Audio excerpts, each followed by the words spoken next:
जैव प्रक्रम किसे कहते हैं?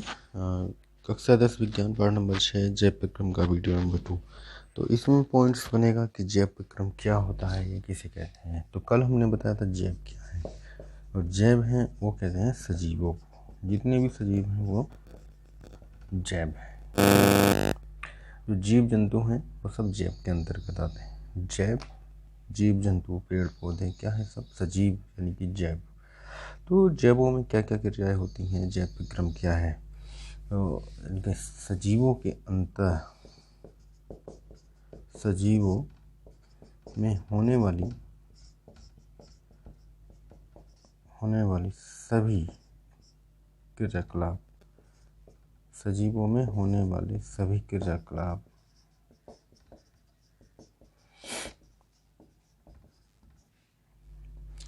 जैव प्रक्रम के अंतर्गत आते हैं।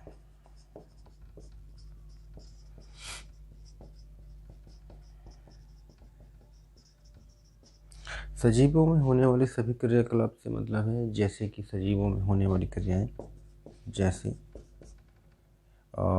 वृद्धि, सजीवों में वृद्धि होती है। श्वसन यानी कि सांस लेते हैं,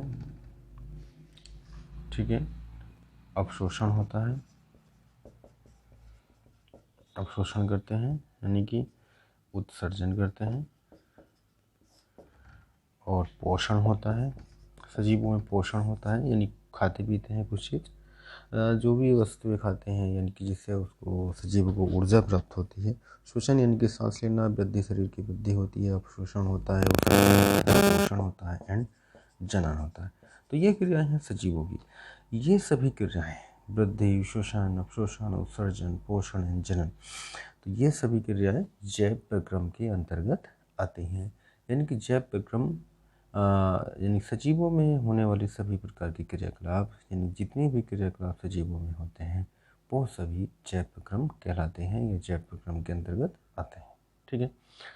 तो एक एक होकर के करना पड़ेगा। पोषण क्या है, सजीवों में जनन, सजीवों में पोषण, सजीवों में श्वसन यानी कि सांस लेना को श्वसन कहते हैं। और अवशोषण किस चीज़ को अवशोषित करते हैं और किनको उत्सर्जित करते हैं, ठीक है। अब बताता है सजीवों में पोषण कैसे होता है।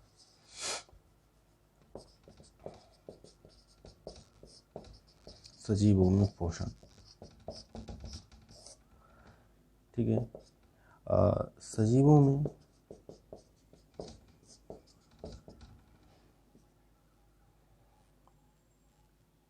ऊर्जा की प्राप्ति के लिए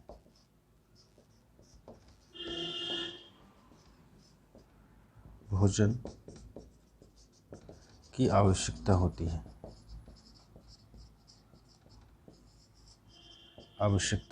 ऊर्जा की प्राप्ति के लिए यानी कि अपने दैनिक क्रियाकलापों को चलाने के लिए ऊर्जा की आवश्यकता होती है। एंड सजीवों में ऊर्जा की प्राप्ति के लिए, जैसे ऊर्जा कहाँ से प्राप्त करते हैं, किससे प्राप्त करते हैं, भोजन से। भोजन की आवश्यकता होती है, यानी कि सजीवों द्वारा भोजन ग्रहण करना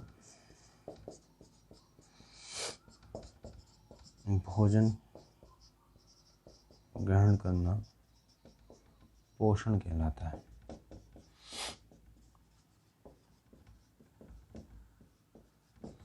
सजीवों द्वारा भोजन ग्रहण करना क्या कहलाता है, पोषण कहलाता है, ठीक है। जैसे कि सजीवों को जैसे जो जीव जंतु हैं या कि मनुष्य हैं, भोजन से हमें क्या प्राप्त होती है, ऊर्जा एंड ऊतकों का निर्माण होता है, ठीक है। तो भोजन से सजीवों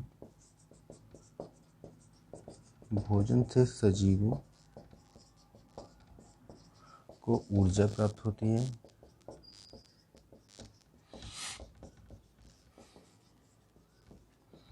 तथा ऊतकों का निर्माण होता है।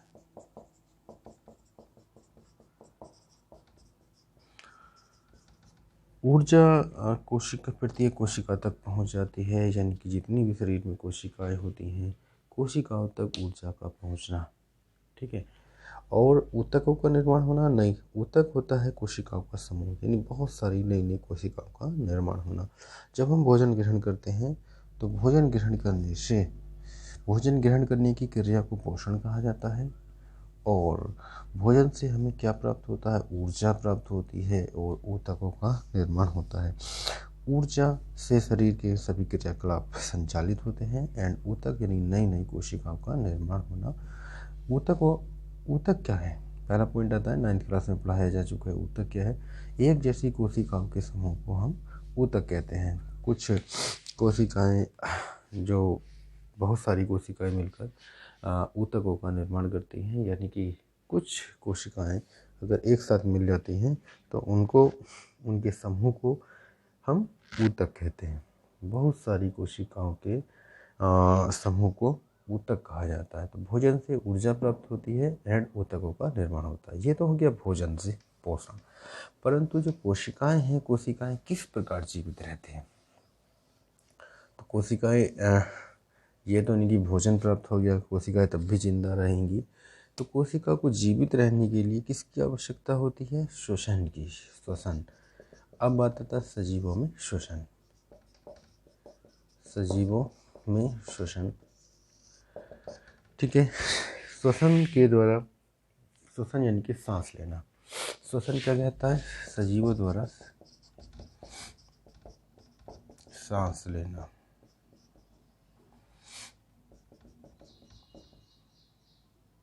कुछ गलती हो रहा।